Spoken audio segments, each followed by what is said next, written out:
अस्सलाम वालेकुम भैया, मैं हूं रेहान कनाडा से। उम्मीद है आप लोग सब खैर खैरियत से होंगे। आज भैया टोरंटो में जो बारिश हुई है, मैं आपको बता नहीं सकता कि मैं आई गॉट स्टक। दो जगह पर मैं जो हूँ फंसा हूँ बहुत बुरी तरीके से। वहाँ पे तकरीबन फ्लड आ चुका था, गाड़ियाँ फंस चुकी थी, इतना बुरा हाल हो चुका था। तो बारिश ऐसी थी कि कहते ना कि इलाही अलामान 120 मिलीमीटर बारिश हुई यहाँ पर। मैंने फिर टीवी वगैरह पे वाइफ को बोला कि भाई देखो क्या टोरंटो का हाल हुआ है। हम अपने मुल्क को, अपने शहरों को रोते रहते हैं। जब कुदरत अपने जोबन पे आती है ना, जब कुदरत अपनी अपनी कुदरत दिखाती है, तो तब वो क्या तरक्की याफ्ता मुल्क और क्या तरक्की पजूर और क्या गैर तरक्की याफ्ता मुल्क सब एक जैसे हो जाते हैं। तो खैर एनीवे मैंने चले यार, मैं फिर आज यही सोचा था कि यार भाई आज घर खैर खैरियत से पहुंच जाऊँ। खैर अल्हम्दुलिल्लाह खैर खैरियत से मैं घर आ गया। तो मैंने चले यार आज आप लोगों से एक टॉपिक के ऊपर बात की जाए जो कि काफ़ी लोगों को परेशानी हो रही है। पॉलिसीज का चेंज होना हो रहा है यहाँ पर। गवर्नमेंट क्या करने जा रही है, क्या होगा हमारा, क्या कनाडा आ पाएंगे भी नहीं आ पाएंगे, कुछ ना कुछ छोटी मोटी विंडोज निकलती रहती है। एक इनमें से एक छोटी सी एक विंडो निकली, उसका टाइम थोड़ा सा ड्यूरेशन ज्यादा है, लेकिन एक एटलीस्ट एक होप निकली है यहाँ पर, निकाली गई है आप लोगों के लिए, जो कि आगे चल के मैं आपको बताऊंगा भी कि ये क्या चीज़ है और किस तरीके से आप लोग इसके अंदर जाके आप जो है इस प्रोसेस में अंदर आ सकते हैं, अप्लाई कर सकते हैं अपने आप को कनाडा के लिए। कनाडा आकर अपने अपने लिए पॉसिबिलिटीज को बना सकते हैं कि यार हम कनाडा किस तरीके से आए। तो उनमें से एक ये कैटेगरी है यहाँ पर SUV, startup visa. Startup visa क्या होता है कि भाई कोई भी बिजनेस है, कोई बिजनेस आप करना चाह रहे हैं कि हम किस तरीके से करें, लेकिन उसकी कुछ रिक्वायरमेंट ऐसे नहीं कि आप आए यहाँ पे मतलब यार मैं मोबाइल की दुकान खोल लूँ और या कोई भी रेस्टोरेंट खोल लूँ, ऐसा ऐसा कुछ नहीं है। लेकिन इसमें एक विंडो ओपन जरूर की है इन लोगों ने, हो रही है। जो Canada.ca के ऊपर आप जाएंगे तो स्टार्टअप वीजा अगर आप जाके उसको सर्च करेंगे तो वहां पर काफी डिटेल्स आ जाएगी। मैं आपको यूं बता रहा हूँ कि मेरे बताने से शायद आपको ये आपके लिए विंडो खुल जाए, आप इसके ऊपर सर्च करें, वर्कआउट करें कि यार ये हमारे लिए फिजिबल भी है या नहीं है। तो इसकी कुछ रिक्वायरमेंट्स हैं और 3 इसकी बेसिक रिक्वायरमेंट है जो मैं आपको बताना चाहता हूँ। उसके बाद फिर मैं आपको डिटेल्स बताऊंगा कि क्या क्या चीज़ों की रिक्वायरमेंट जरूरत पड़ेगी। तो पहले तो हम अपने नज़र का करीब का चश्मा पहन लें, जो कि नज़र कमज़ोर हो चुकी है। तो इसकी जो बेसिक 3 रिक्वायरमेंट्स हैं जिसके ऊपर आप अपने आप को जो है एलिजिबल कर सकते हैं। पहला है भैया बिजनेस जो है इनोवेटिव होना चाहिए। Business your business must be innovative. और सेकंड है can create job for Canadians, यानी आप वो बिजनेस करें जो कैनेडियंस के लिए जॉब क्रिएट कर सकें। इस तरह का एक इनोवेटिव आइडिया लेकर तो can create a job for Canadians, यानी कि कैनेडियंस के लिए आप जॉब क्रिएट करें, यहाँ पर कुछ इस तरह का बिजनेस करें कि यहाँ पर जो लोकल्स हैं उनके लिए जॉब मार्केट आप जो है वो उसको एक्सप्लोर करें, खोलें इसको। और तीसरे नंबर पर इनकी रिक्वायरमेंट है can compete on global level. आपका बिजनेस इस तरीके से होना चाहिए कि ग्लोबली इसको जो है आप इसको कम्पीट कर सकें। इस तरह का एक इनोवेटिव किस्म का आपके पास आइडिया होना चाहिए। और इसकी रिक्वायरमेंट बड़ी सिंपल, यानी कि ये आपके पास एक, मैं आपको आगे चल के आपको बताऊंगा कि इसके अंदर आप क्या क्या कर सकते हैं। और इसकी जो एक CLB जो कैनेडियन लैंग्वेज बेंचमार्क, इसकी जो जो इंग्लिश लैंग्वेज टेस्ट है वो बहुत ही बेसिक है, बहुत सिंपल है, जो कि 5 बैंड इसके अंदर आपके पास होना चाहिए। इक्वल टू IELTS 4.5 बनता है, विच इज वेरी जनरल।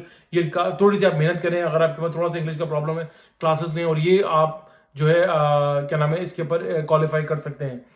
और दूसरा इसकी जो क्वालिफाइड जो है क्या नाम है इसकी रिक्वायरमेंट्स ये हैं कि भैया आपके पास इसकी जो है फीस जो है $2,385 है। $2,385 की जो प्रोसेसिंग फीस है।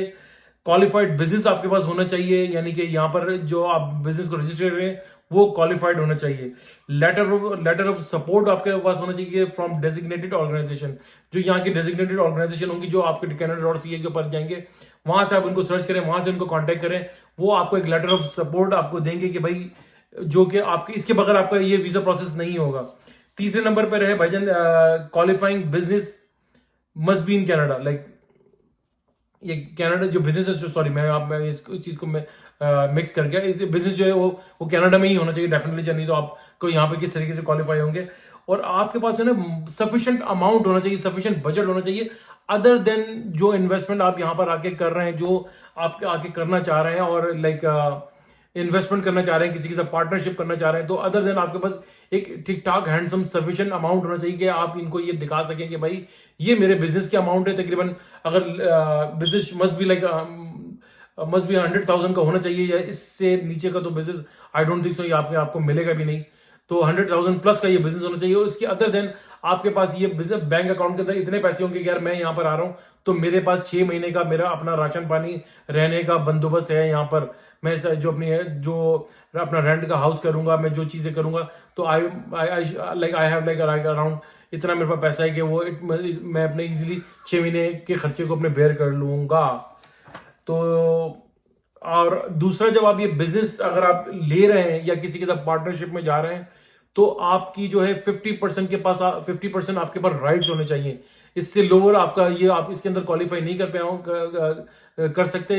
It must be like 50% plus, यानी 50-55% आपके पास बिजनेस राइट्स होने चाहिए। क्या? क्योंकि आप एक बिजनेस के अंदर इन्वेस्टमेंट करने जा रहे हैं, जो भी अगर आप कोई क्रिएटिव या इनोवेटिव कोई बंदा बिजनेस कर रहा है और उसके अंदर अगर पार्टनरशिप भी करना चाह रहा है या अपना कोई बिजनेस करना चाह रहे हैं, तो आपकी 50% की इन्वेस्टमेंट, इसके 50% के राइट्स आपके पास होने चाहिए।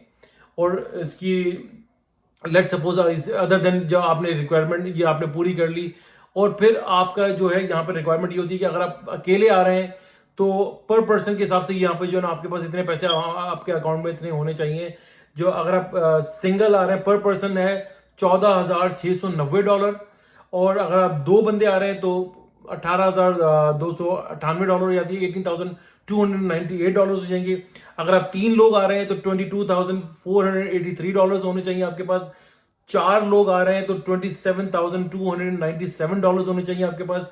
5 आ रहे हैं तो $30,690 आपके पास होने चाहिए। ये 5 लोगों का अमाउंट आपके पास होना चाहिए कि 4-4 हजार से जाके ये जो है वो प्लस होता चला जाता है। अच्छा, तो ये सब ये इसकी बहुत बेसिक सी रिक्वायरमेंट है। और इसका जो प्रोसेसिंग टाइम है वो थोड़ा सा लेंदी है।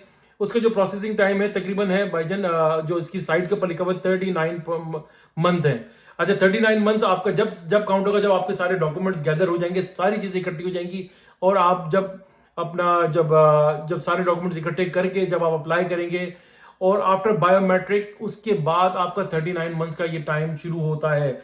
It must be like more than that, less than that तो आपकी किस्मत है। लेकिन 39 महीने से तकरीबन 45 महीने आप तकरीबन 6 महीने अपने साथ आपने लेके चले, और इतना आप, क्योंकि आपका 39 मंथ्स बना लेंगे तो यार आपका 36 महीने के बाद से आपका दिमाग जो है ना शॉर्ट होना शुरू हो जाएगा यार। तो तकरीबन ये है कि ये मेरा टाइम नहीं आ रहा। तो तकरीबन ये है कि आपके पास जो है 3.5 साल के ये प्रोसेसिंग टाइम लंबा है, लेकिन ये एक विंडो जरूर है यहाँ पर। तो इसके लिए आपको मेरी जो एडवाइस है, मैं जो हमेशा एडवाइस करता हूँ, हर व्लॉग के अंदर कहता हूँ कि अगर आप अकेले कर सकते हैं तो वेल एंड गुड, बहुत बड़े चीते हैं आप, तो वेल एंड गुड, आप घुस जाए वेबसाइट के अंदर, आप सारी रिक्वायरमेंट पूरी करना शुरू कर दें। Otherwise contact regulated immigration consultant experience, जिसको इस चीज का चीता हो, और उसको उससे कॉन्टेक्ट करें। जहां इतने पैसे आप लगा रहे हैं, $2-4 हजार उसको भी दे देंगे, तो आपका काम जो है वो कहते हैं ना कि बिल्कुल ठोक बजाकर हो जाएगा। आपका काम जो है ना वो बिल्कुल लीगल वे में जाएगा, और उसको सारी चीजें पता होंगी रेगुलेटेड इमिग्रेशन कंसल्टेंट को कि यार मुझे ये काम किस तरीके से, केस किस तरीके से लेके चलना है। वो आपको बता भी देगा आप क्वालिफाइड कर सकते हैं या नहीं कर सकते। तो उसका फायदा यही होता है कि देखिए, आप एक अच्छे डॉक्टर के पास जाएंगे तो आपको दवाई की प्रिस्क्रिप्शन सही देगा। अगर आप किसी चले जाएंगे गली के मोहल्ले के डॉक्टर के पास, आपको बगैर डायग्नोज किए उल्टी सीधे आपको पेन किलर देते रहेगा, लास्ट में बोलेगा भाईजान मुझे समझ नहीं आ रहा, जाके अल्ट्रासाउंड कराओ या फलाना धमाका टेस्ट कराओ। तो उससे बेहतर है, वहां जाने से बेहतर है आप डायरेक्ट जो है रेगुलेटरी इमिग्रेशन कंसल्टेंट से राब्ता कर लें, कॉन्टेक्ट कर लें, और अपने आप को जो है प्रॉपर तरीके से इसको अपनी इस फाइल को सबमिट कराएं। आफ्टर सबमिशन, मैं आपको अगेन बोल रहा हूं, आफ्टर सबमिशन 39 मंथ्स प्लस 6 महीने आप आगे भी लगा सकते हैं।